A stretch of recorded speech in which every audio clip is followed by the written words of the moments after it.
Bon, t'es belé partout dans le monde, partout où vous êtes, partout où vous êtes, Elengi Combat TV, vraiment. Bonjour, bonsoir, on va abonné, bafa nyonso ya Elengi Combat Congolais TV. Bonjour à mon boss, on a appelé ça vraiment un pandi. Bonjour à mon boss, JP Kiama. Je salue mon boss, Balobi, boss des boss, Babi, JP Kiama.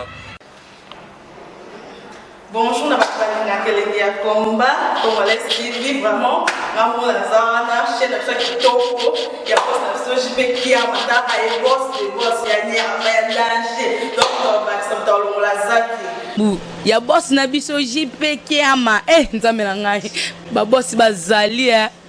ba boss bazali JP Kiama le boss des boss. Napesi d'abord bonjour te ba mbote belé na mo boss JP Kiama wana na kozangisa ote donc na ko lekate sana napesa mo boss JP Kiama boss des boss. 90%, 90% ba danseuse oyo nyonso bakende koluka mosala ya kopina na orchestre bayebi bien ke ndenge bakendeke kuna bakoki kobima na bango. Donc na motu na bango bayebi ke ba leader na bango bakoki kobima na bango pe bazalaka préparé mpona kobima na ba leader na bango. Mbote ba papa ba mama bandeko, mbote ba rando na ba randonnette, mbote bato balingaka rando na ba oyo balingaka rando te, mbote ba jeune fille na ba jeune garçon, mbote bana mike na ba bébé, mbote ba Sainte Anoïde, Sainte Thérèse, Sainte Ingrid, Kabongo. Alors, bandeko basi oyo nyonso bazala ba danseuse na yoki ke soki basalaki réunion ba porter plainte na ba leader na bango. En tout cas, soki eza ya solo bosala yango te parce que motu nyonso oyo ya mayele oyo ayebi philosophie ya musique ya Congo to ayebi philosophie na vie ya ba Congolais, en tout cas ayebi bien 90%, 90% ya ba danseuse nyonso bakende lukaka misala ya kobina na ba groupe na ba orchestre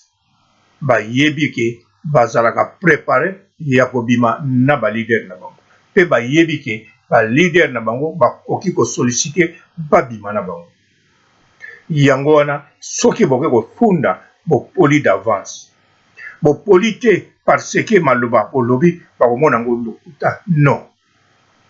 majorité na bino tango bopasaka ba interview même na ba journaliste, même quelque part, même na ba cité tango batunaka bino eloko liboso batunaka bino tango luka okoma danseuse bapara na yo basilika te oyebi ntina batunaka yo yango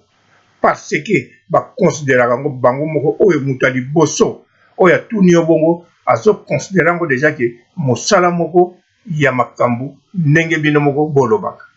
to moto akeluka mosala wana aza mwana moko abunga nzela to mwana moko ya mobolo. Yango wana batunaka bino bongo bino moko pe boza conscient boyebi ke balobaka na bino bongo na bato ebele ata eza bongo te na bamisusu me boyebi kaka bongo.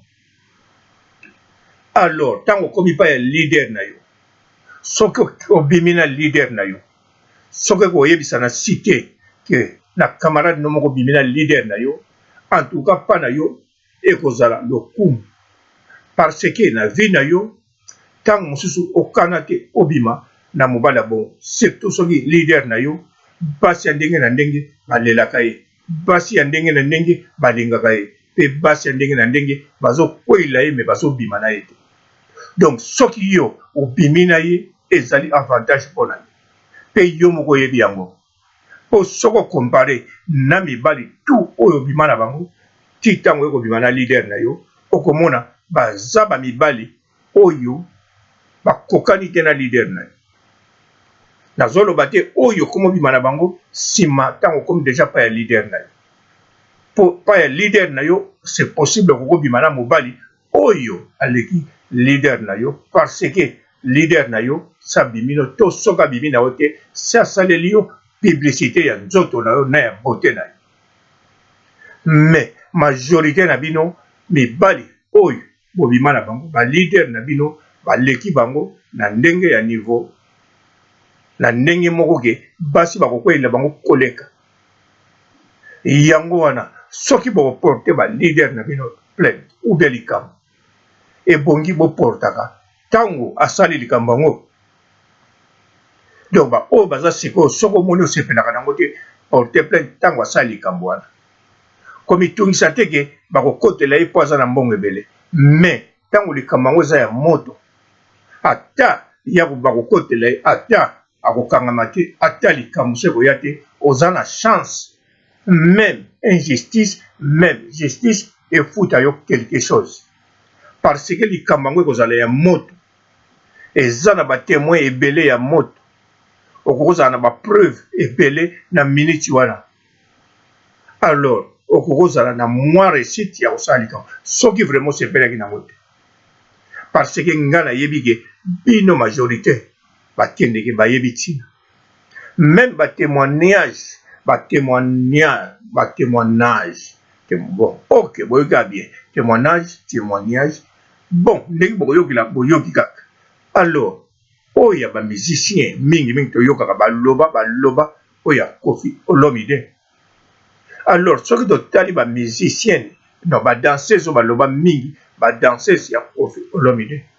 soki totali badanseuse yango nyonso ya Koffi Olomide soki tozongisi avant bayapa ya Koffi Olomide mibali oyo babima na bango baza même pas na linzaka ya Koffi Olomide n'époque wana même na beauté même na mbongo même na position même na moto batondelaka basheri alors soki baye soki babimi na Koffi mpa na bango eza chance alors Koffi a forcé bango te nandimi kuteka forçaka bango parce que bango moko baza conscient même batémoignage oyo toyokaka ya Rosette batémoignage na ye wana apesaka témoignage bon témoignage na ye ndeka bozoyoka oyo apesaka mpona makambo etali ndenge ya na orchestre na ndenge babeta bango na ndenge babimaka na bango en tout cas pas na nga personnellement esalaka nga somo te bien sûr esalaka nga mwa pasi mais esalaka nga pasi mpona Koffi te esalaka nga pasi parce que na Congo eza bongo moto azosokola basali na ndako ozofinga ye ere moko ozobete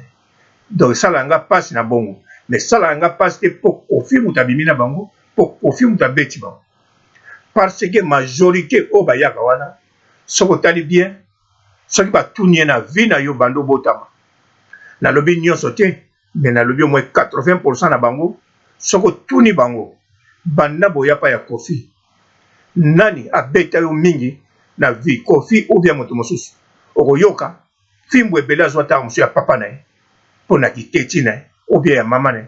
ou bien ya professeur kaka ye mesi ya classe mpo na kodefa bagratana okomona betama mingi bisika moko koleka bisika soki mwa mbata pa ya Koffi alors bawana mosusu aignorango mpo bawana akoloba na ekole mpo nazotanga mais pa ya Koffi mpe ozozwa vie en plus majorité baleka kuna bazwa mpe vie grâce ya ndenge wana ya mwa bambata ya nini alors soki abima na bino mpa na nga namoni parce que bozalaki mpe kovanda mpa na ye epuis kovanda mpa na ye ntango abimino ozalaki na esengo na bamampuya bozalaki nango mikolo wana sikoyo soki balobi no bona tiko okende bima na motu no wana ozala kobima na ye na ngai nakanisa kopona mbangu obima na Koffi te okende bima na motu no wana otikaki na si te alors nalobi teke eza makambo malamu mais nalobi eza baphénomène oyo bino moko bozala préparé na yango et puis na bamoma wana bomonaka yango kitoko bambata mpe bozwaka esungaka bino na éducation mpo bambata ya bapapa na bino na ya bamama na bino ntango mosusu esungaki bino te même ya ekole yango bobukaki bik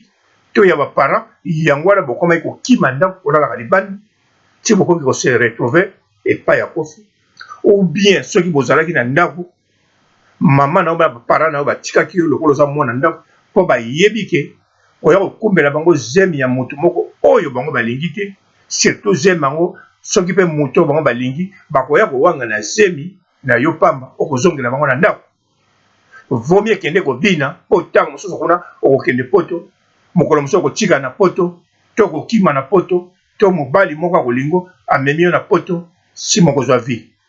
Donc pa ya bamusicien pa ya bagroupe bokotaka ya orchestre bachef na bino wana babima na bino babeta bino bambata. En tout cas faut kokomisa toujours nzambe loba violence moko ya makasi eleka soki vraiment ezalaki mais soki babeti yo bambata calcule bambata oyo ozwa na ekole soki ekokani na oyo babeti yo na kofi soki babeti yo coup de sabot calcule bacoup de sabot ozwa na mobali moko aza kaka na dikablo na ye atekaka 3 savon na manzanza tomate misato mais abeti oyo na ndenge akosakana te koleka kofi comparé wana komona ke en tout cas oza na ntina ya kolobelaka bato oyo bapesi yo chance obonga soki mpe obongi te eza problème na yo po soki bango bapesi yo chance bapesi yo mosala balakisi yo visibilité basaleli yo publicité ya nzoto na yo ya valeur na yo yo moto okogere yango bien sûr oza ndumba te mais okogere bote ne okolakisa ke oza ndumba te mobali abia mpe azwa yo abala yo ndenge misusu babala. Et puis respecter bisika yo kokende kuna bisika kokende kofite mutu akoya kopesa conseil kuna ndenge okovanda na libala kofite mutu akogere libala na bino. Alors eza teke likambo oyo akozwa obima na leader oyoka bilengi ntango wana ozalaki nano na ndenge ozalaki kaka yo moko oyebi leader mpe azalaki na ndenge nazalaki lelo oyo yo bokomi na ide boporte bango plainte na sens nini boyebi teke soki bokei devant procureur yango aza mwana mwasi ke bakokotia na prison mpo na diffamation. Bien sûr makambo lobi ekokozala ya solo mais ya kotia yo parce ke ye moko arata eloko aza kotia motema bazwa ata ye batia ata litoyi na nzela na musicien wana na leader wana alota ye vi nyonso atia bafoto na ye na bakaye mais sikoyo yo ozwa kofunda nepoke wana yo banda koyoka bilengi oyo ya mankaki ke batia yo na lubwaku ozokanisa tie yo mpo azwi mbongo na leader wana mais atie yo mpo ye arata yango yo nde moto oyoka ngunango yango wana bandeko basi atuka bokeba na biloko wana esalamaka kaka na bino te na bino bokende lukaka koyemba ekobina kuna boyebi yango même nazwa témoignage na fille moko boye Rosette ye moko alobaka yango ntango abandoki azalaki pa ya kofi abandaki kokende luka badanseuse mosusu. Alors Rosette ndenge aza wana aproposa fille moko ya kote na bango donc kote mama leki ne wana akufa banda kozala fille wana moto abetelanga lisolo Rosette aproposa yakende kobina mais ya boye kokende kobina nga na tuna fille wana ya moluba boye nakanisa Rosette bisika aza azoyeba ye ya mwini fille wana alobi na ngai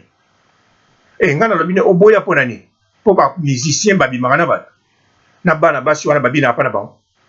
yalobi te nga mpe oboyaki kopoyaki mwana moke oboyi bakobima no alobi na nga eza mpo na bongo te bamusicien deja babimaka na bango kaka na bato mais nepoke wana azalaki mwana moke ayebaki ke bamusicien babimaka na badanseuse e alobi na nga eloko oyo abangaki eza mpe baparent na ye te bien sûr aza kobanga baparent asepelaki akende bina mais eloko abangaki parce que bazomeme bakofi siko kofi nepoke wana bazoloba aza na nyama donc eloko oyo abangaki abima na kofi te eloko oyo abangaki baparent na ye na eloko ya liboso ya makasi ezali kofi aza na nyama. C'est ça le problème alobi mpe nyama nepoke wana soki ozwi yango kofi donc aza kokende mosala ya pamba mais soki mpo na kolala ye alinga kokende kaka ozo comprendre donc ye moto aloba na nga bongo alors siko aza mpe mwasi ya mobulu te aza mwasi normal mais aloba bongo donc bazalaka conscient na consciente bisika bakendeke ndenge bakende yango wana badanseuse en tout cas bolekisa te botya te bovanda calme oyo nde bakoya sikoyo soko omoni kolingaka yango te banda kosala défense no ntango okomi na contrat ntango oye osigne contrat oyebisi mpe leader nga na yokaka ke bobimaka na bato na mona batémoignage ebele en tout cas nga na ye kaka kobina osini yango mpe na papier esili soki kaka sali yo acte wana omemi na papier bosini na contrat na l'état même omemi yango bisika justice ezali to bisika injustice ezali nakanisa okozwa eloko moko ya bien bon nasukisi awa botikala malamu ciao. Bonjour fidèles internautes de www.elengiakomba TV. Bonjour, bonsoir, balandi nyonso ya Elengi ya Komba. Congolaise TV. Bon, belé, partout dans le monde, partout où vous êtes, partout où vous êtes, Elengi ya Komba TV, vraiment. Bonjour, bonsoir, na abonné, fa nyonso ya Elengi ya Komba Congolais TV. Bonjour à mon boss, on a appelé ça vraiment un pandi. Bonjour à mon boss, JP Kiama. Je salue mon boss Balobi, boss des boss, Babi JP Kiama. Bonjour, na Elengi ya Komba Congolais TV, vraiment. Ngamu la zana, chaîne de kitoko, ya boss na JP Kiama, ta ay boss des boss ya nyama ya danger. Donc ba samta longo la zaki. Ya boss na biso JP Kiama. Nzambe na ngai. Ba boss bazali Ba boss bazali. JP Kiama, le boss des boss. Napesi d'abord bonjour te ba mbote belé na mo boss JP Kiama wana na kozangisa ote donc na ko lekate sana napesa mo boss JP Kiama boss des boss.